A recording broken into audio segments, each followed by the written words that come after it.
La ferme Guéclair, c'est la 3e génération ici. Moi, j'ai quitté la production laitière depuis 3 ans. Aimant beaucoup les animaux, j'ai décidé de continuer en bovin de boucherie. Une vingtaine de vaches-veaux avec une quarantaine de bovins à l'engraissement.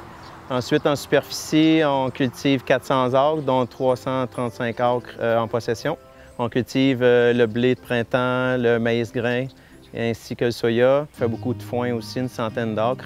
Depuis l'an passé, on fait du pâturage pour les bovins. Ce qui nous a amené à aller vers l'agriculture régénérative, c'était la façon que les phytos fonctionnaient sur les terres.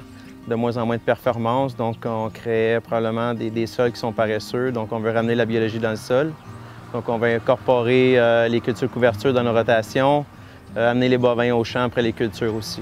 Puis la façon d'amener l'agriculture régénératrice, pour moi, c'est vraiment d'amener des cultures couvertures et ensuite amener les animaux en pâturage dans les cultures couvertures. En ramenant les animaux au champ, mais on recrée un peu ce que les bisons faisaient en Amérique avant qu'il y ait l'agriculture. Donc les bisons se déplaçaient, mangeaient les plantes qui leur étaient essentielles, laissaient le fumier au sol, les urines, la salive. Tout ça a eu un impact sur la vie dans le sol. Donc, on ne ferait pas l'agriculture génératrice ou régénérative dans un pâturage si on n'est pas en rotation ou en strip grazing, là, qui consiste à ouvrir une barrière tous les jours. Sinon, bien, les animaux mangent tout le couvert végétal, puis on se retrouve qu'un sol à nu, puis un sol qui est magané quand même.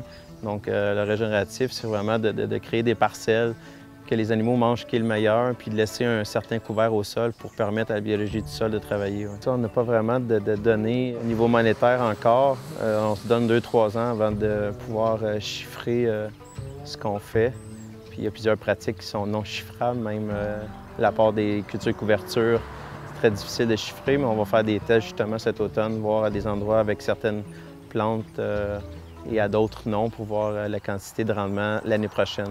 Cet été, on a voulu faire un test d'ensilage de maïs mélangé avec du tournesol pour voir qu'il y a 21 % moins de rendement avec le mélange tournesol-maïs. Mais par contre, on a observé une augmentation du taux de protéines d'environ 50 %. On a aussi augmenté la quantité d'énergie nette en mégacalories de 30 %.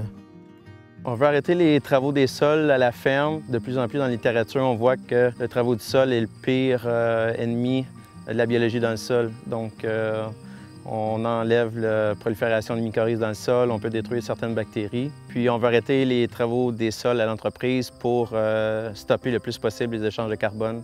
On parle beaucoup des gaz à effet de serre en ce moment. Une façon de séquestrer le carbone, c'est le non-travail de sol. Donc, on vise une entreprise carboneutre d'ici 3 ans.